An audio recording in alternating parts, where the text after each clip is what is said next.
What if I told you that you could add a highly in-demand professional credential to your resume for literally less than the cost of your daily cup of coffee? Well, welcome to this explainer, where we're going to completely demystify the exact roadmap to becoming an Arizona notary public. Whether you're looking to boost your resume, provide a really valuable service to your community, or just add a new revenue stream, becoming a notary is an incredibly practical move. We're going to dive deep into the exact requirements, the real costs, and the step-by-step process you need to follow to get officially commissioned by the state. Under 11 cents a day. It's kind of mind-blowing when you break down the fees.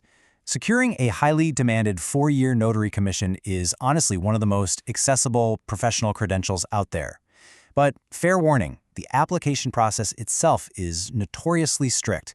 One wrong move or doing things out of order and your application is getting rejected. So we're going to walk through exactly how to do it right on the very first try. Quick heads up before we dive into the weeds here. This explainer is strictly an informational guide to help you digest the source material, not legal advice. Always verify the nitty-gritty details with the official Arizona Secretary of State resources or consult a legal pro for your specific situation. We're going to break this whole bureaucratic journey down into 5 simple steps: eligibility and requirements, exams and bonding, the application process, essential supplies and setup, and finally, best practices and renewal. Let's jump in. Step 1. Eligibility and requirements. Do you actually qualify? Let's make sure you meet the foundational criteria before you spend a single dollar. Basically, the state is looking for trustworthy adult residents. You've got to be at least 18, be able to read and write English, and be a U.S. citizen or a legal permanent resident. A temporary work permit? No, that won't cut it. You also have to claim Arizona as your primary residence for tax purposes. And your background? It needs to be spotless. You absolutely cannot have any felony convictions unless a court explicitly restored your civil rights, and no convictions for crimes involving moral turpitude. That's just a fancy legal way of saying crimes of dishonesty or fraud. To prove you've got that clean background, your literal first step, call it step 0, is getting a fingerprint clearance card, or FCC. This is a mandatory biometric background check run by the Arizona Department of Public Safety.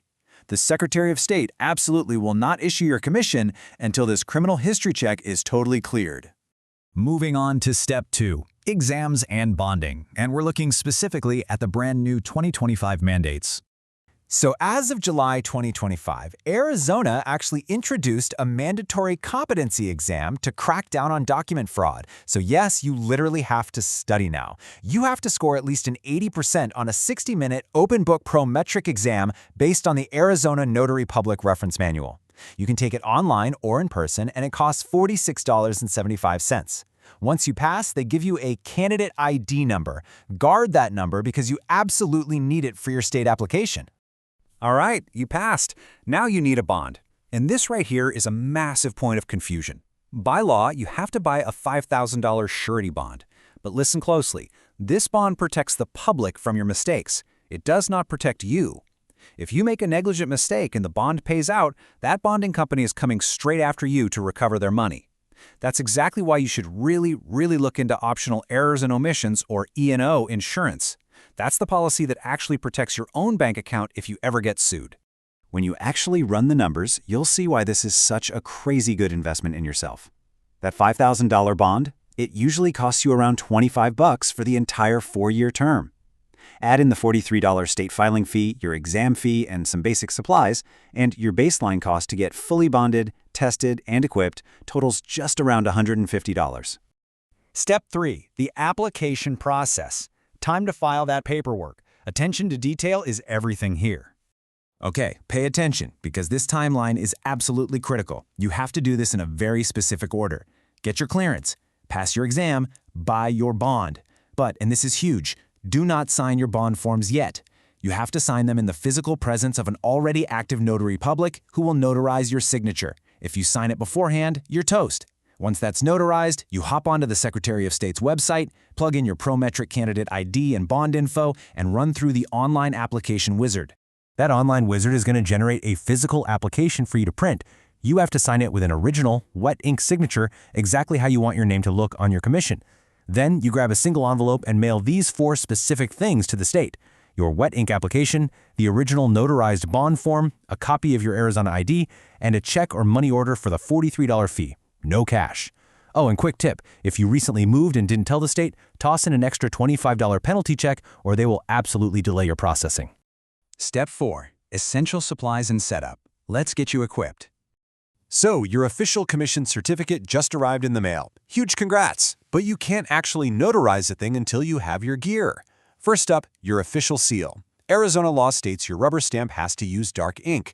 Think black, dark blue, or dark purple. Red is a huge no-no. It needs to say Notary Public, list your county, your exact commission name, your commission number, the expiration date, and it has to proudly display the Great Seal of the state of Arizona.